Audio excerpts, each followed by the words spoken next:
naye tugenda omukozi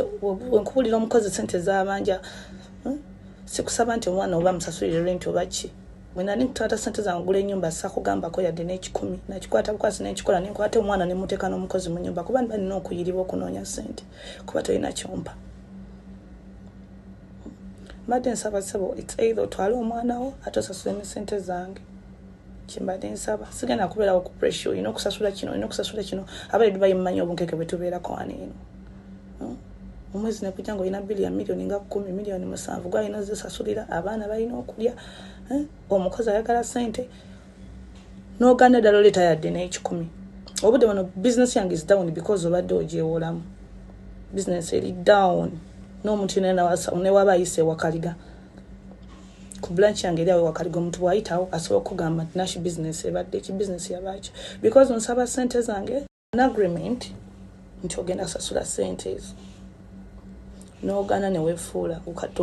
okunvuma onvuma kufa obufi lulino nalingira nenkuddamu kati sikyasobola kuwanyisiganya bigambo naawe of recent nali e Uganda lwe bali bagenda okutta ebyo byayiculi era nosaba sente zange immediate zimpeko ziri ku simu ngenda zikuwa mu dakika nga 3 bwe naddamu okusaba sente nagamba tambula onviire natandika okunvuma va ku simu yange omwana yeetaaga obuyambi talina buyambi alwala bukana omujjanjaba togula mmere togula mata ng'osobola oziwa abebbali my point is tandikolabirira omwana wo oba si kyekyo twala omwana wo ono omwana mulenzi sina kyengenda mukozesa and then you pay my money back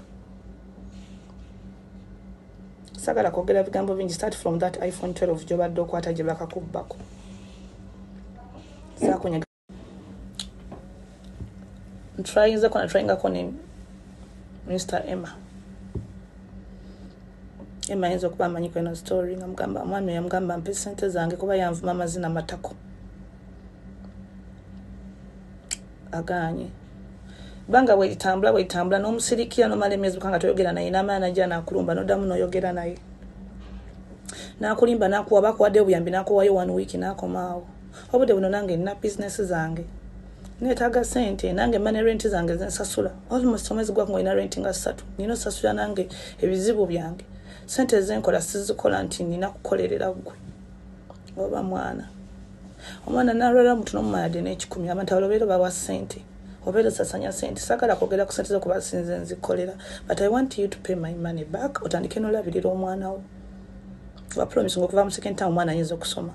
third time ajja kusoma nenga kale tukiveeko tujja kukikola ng'omwaka ate nga ogatana okunewolako sente zange osoka newolako million zange 2 n'ogano zimpa nonga basasudde amasannyalaze newolako million ya kitundu ezo nozisayininga with your friend Fredo non promise nga bonkola ekivulu ngenda kuwa sente nensirika wankola ebintu bingi nnyo paka bwe neegoba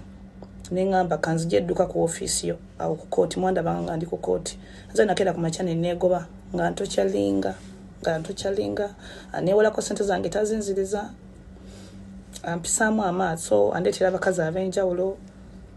pretendinga nakuze ngulo noddamu noyogera naye nakulimba nakusayiningisa kankole ku sente bwe ziti I've cried for more than a year right now nakuza nakulimbalimba naku agreement puno ngenda kuwa sente bagenda kumpa sente government ejja kumpa sente gundi agenda kumpa sente wallahi ngenda kuwa sente I've tried a lot in trying yes muje bareko nchimanya mugenda kunjajenga what but there is time wala banga is too much ngonyigiriziddwa okoye ngatold story we car out there according kubyemba dempya ku media but this is enough for me let me come out sigenda kufa depression ina bizibu kino kiri yeah this message goes to Ebya Bajjo. I'm taking care of your son toyagala kumpa buyambi whatever I'm telling you onziramu kino nga kogateno kumblocking lero no blocking akwene simu enchano nzizako kweri omwana narwala omwana anywa alya tomanyi wasula toyagala kumpa buyambi I'm crying for buyambi not more than one time nyezo bango mwana yawezize myaka 3 naye ngo buyambi bwenna akafuna mbubalira ku ngalo you don't want to support me ate ko